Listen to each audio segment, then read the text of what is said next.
Putain, mais quel pays de tarés! J'imagine pas ce que ça donne dans les pays du tiers-monde. Franchement, quand je vous lis, je me sens moins seul, alors qu'il m'est arrivé une énorme dinguerie il y a quelques années. Pour le contexte, à l'époque, je vivais à Brest, dans un quartier étudiant notoirement connu. Je louais alors un petit studio de 20 mètres carrés dans un immeuble style soviète, comme ils savent si bien le faire là-bas. Savoir que je suis assez insociable, et que j'ai absolument pas pris le temps de sympathiser avec les autres habitants de l'immeuble, qui étaient aussi des étudiants du coup. Et j'avais même jamais croisé le mec qui vivait juste en face de chez moi. Alors durant l'année, rien à signaler. La vie suivait tranquillement son cours. Puis, sont arrivées les grandes vacances. Vous savez comment ça se passe. Tous les étudiants rentrent chez papa-maman ou partent en voyage. Tout le monde, sauf moi, à cause d'un stage. Moi et le voisin d'en face, justement. Et c'est lui qui m'a fait vraiment flipper. Quand je rentrais chez moi le soir, j'entendais parfois des bruits bizarres provenant de chez lui. Car, en plus d'être moche, le bâtiment était mal insonorisé.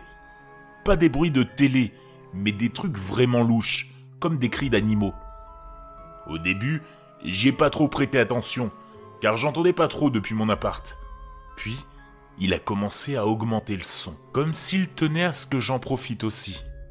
Franchement, j'avais envie de prendre le premier truc venimeux pour en finir. En gros, les bruits en question, c'était des bruits de porcs qui gueulent, comme s'ils se faisaient dépecer vivants. C'était vraiment des cris de douleur sortant tout droit des enfers. Et il mettait ça à fond, chez lui. En fait, je trouvais ça si glauque que j'ai mis du temps à me décider à toquer chez lui pour lui dire de baisser le son. Mais il a arrêté avant que je le fasse.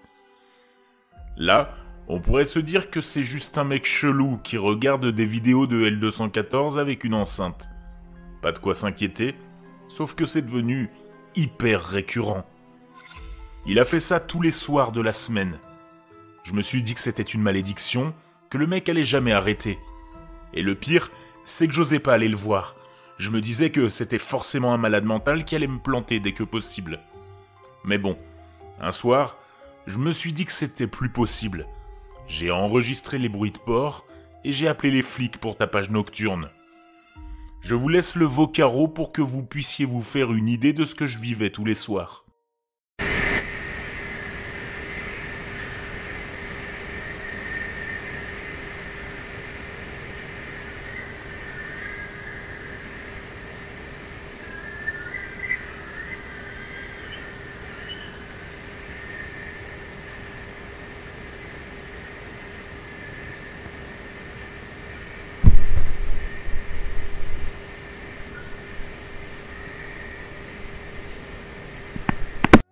J'ai même pas eu besoin de leur faire écouter l'audio vu qu'ils n'avaient pas encore coupé le son quand ils sont arrivés.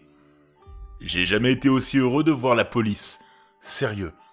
Il leur a ouvert et ils sont rentrés. Moi, je suis resté derrière ma porte comme le gros lâche que je suis.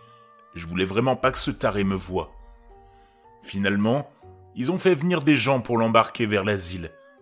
Une policière m'a dit qu'ils avaient trouvé dans son appartement des dizaines de photos de cochons éviscérés accrochés au mur, des têtes de porc dans le congélo et même des cœurs de porc écrasés au marteau au point d'en voir les ventricules.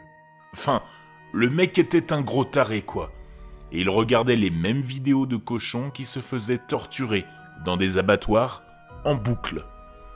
D'ailleurs, il aurait dit à la police que c'était Mr. Pig qui lui disait de faire cela et qu'il ne faisait qu'obéir aux ordres.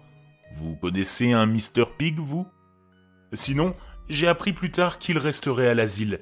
Apparemment, sa mère, qui était aussi sa tutrice légale, venait de mourir, et il aurait vrillé à partir de ce moment-là.